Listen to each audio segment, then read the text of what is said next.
welcome to the channel, and today we'll be talking about the Symphonium Helios, and this was sent out on a demo tour to a couple people. I happened to get on it, and I will be sending these along to the next person as soon as this video is done. And they aren't asking me to do this video, nor are they asking me to say or any of those lines. These are all my own thoughts and opinions. So diving right into sound, starting with bass, the lows. It's very punchy. It has a nice texture to it. It isn't very boomy or bloomy. It definitively does not bleed into the other ranges. And it has this really nice low rumble. Very sub-bass feeling to it. The mids are, they have this very nice clean and airy sound to them, and they're not necessarily dry or lean sounding. They're more neutral, and they have just this really nice like detail there and cleanliness to them. It's really hard to explain, but they're very clean and airy, and they sound really good. I have a more preference towards warm signatures in the mids, so it just was a little bit getting used to that. But once I did, it was like, wow, it's really cool how the mids are just this really nice airy and clean sound to them. And it's more of a mood thing as well when you want warmth or clean, airy, kind of neutral sound. So the highs are airy without being dry or peaky. They had a nice sparkle to them without going too overboard or going too much. I didn't really have anything really that stood out to me, either a negative or positive. They were just good, so which is actually fantastic. That's what you kind of want, in my opinion. So going into the next section, which will be staging and imaging. And so this was kind of interesting because the staging and imaging for me, like, it wasn't quite dead center. It kind of had this slight gap, it felt like, but then it went kind of wide and coned off and went more left and right. And it had this really nice depth, and it had a nice layering of it. And it didn't quite, some people were saying this has like an almost like wraparound signature or from behind kind of sound. I didn't quite get that, but I could see where some would pick that up, because it does have this like very wraparound type of sensation when listening, but it still felt like it cut off like at a certain point. But it did kind of feel like it wrapped more than it did, and it was really, the imaging was really well done. And you could almost close your eyes and you imagine you could see the band or the symphony or orchestra or whatever. You can place the different instruments or singers wherever they were.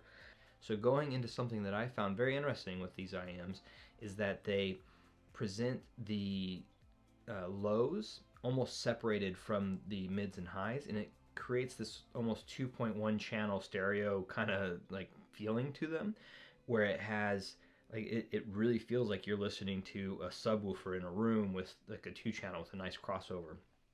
And it's really cool sensation. It's textured well. It has a nice rumble and low subwoofer, like goes really low, and it has as far as the bass frequency range, it's a higher bass shelf, it sounds like. It has a nice punchiness to it without being boomy or bloomy. So it's like this very succinct separation from the other frequency range. Have been really engaged with it and really liking that signature a lot.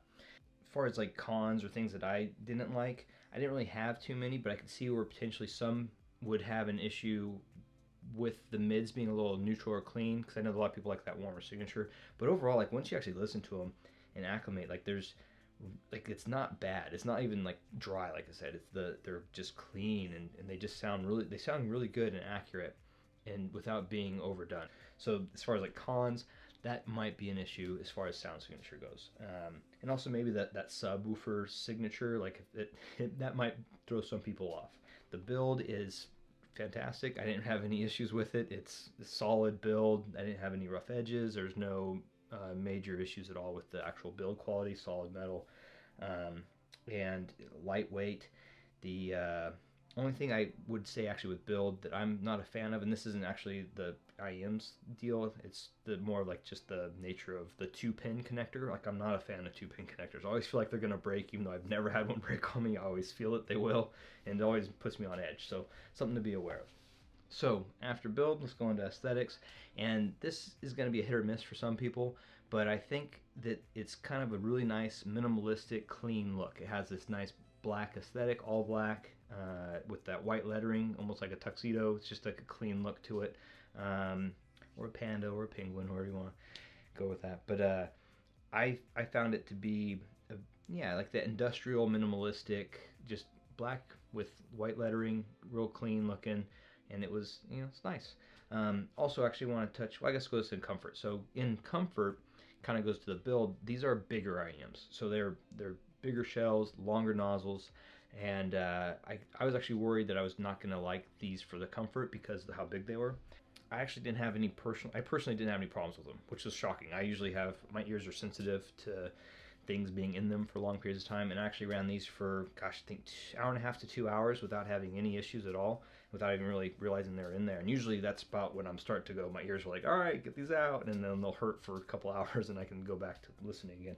But these were fine, surprisingly. I think it's due to like the lightweight nature of them, and for whatever reason they just, for me, it just worked. Alright, so comparison-wise, I threw them on with my Andromeda's golds, but that was kind of unfair in my opinion. Well, not really unfair, about the same price point, but they did, I think, a much better job than the Andromeda golds. The Andromeda golds are my kind of fun IEM, and they still will be, and I also just like them. They're the black and gold ones. But I do think the Helios, just that 2.1 signature I was talking about before, I do think that the Helios is just technically a better IEM. Other one I compared it to was the Mest V1, and that was more of a toss-up because the Mest has kind of similar like quantity of bass, but it's more boomy and bloomy and doesn't go quite as low.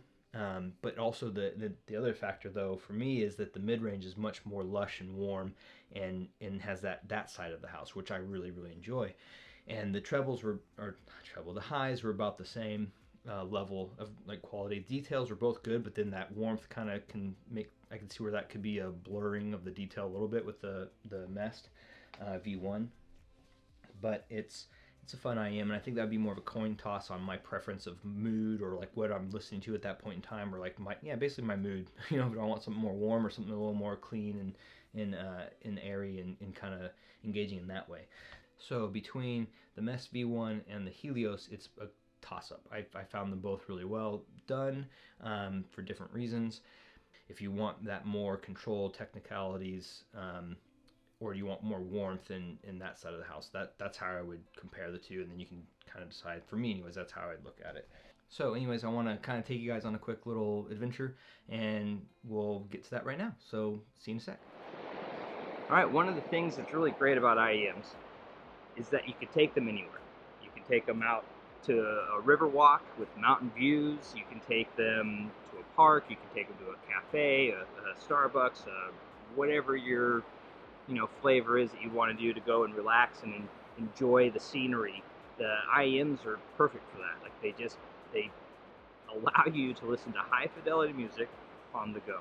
And with something like an iPhone adapter and an adapter for whatever cable you have, you can listen straight from your phone, and it's much cheaper than adapt. You might not get quite the power you need for some IEMs, but in general, most IEMs are going to be able to run off that and sound pretty good. They might not be as good as a proper DAP, but it's definitely an option.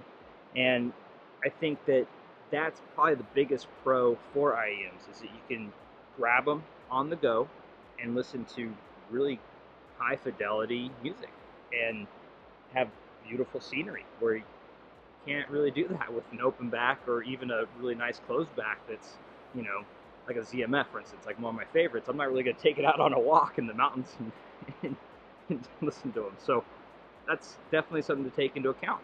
So let's get back to the review and we'll check it out then. All right, so we're back, and my final thoughts will be that I think the Helios, especially since this is the first IEM from Symphonium, brand new company, they kind of knocked it out of the park right off the bat. Like, this is a good first IEM, and I'm really looking forward to seeing where they come next or go next with these, or what their next product will be, because this is really good. Not that they need to make a new product like tomorrow or anything like that, but just this is really good. This is a really good IEM. It's fantastic. It's got a really cool presentation with that 2.1 kind of signature that I was talking about. It's got plenty of detail, plenty of stage, plenty of good imaging. It's just a pretty solid all-arounder. And I mean, honestly, I don't know, like to me it almost competes more with the like a U12T even. I would say that would be something that we compete with, even though I don't have them. That's from memory, so take that with a grain of salt, but I would say that would be something that it competes well with. So yeah, so those are my final thoughts on the Symphonium Helios. Thank you, Symphonium, for sending this out on a demo.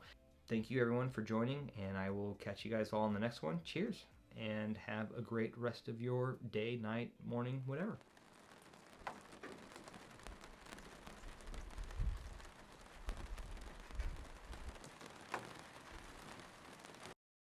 And yeah, so those are my final thoughts, and I guess we will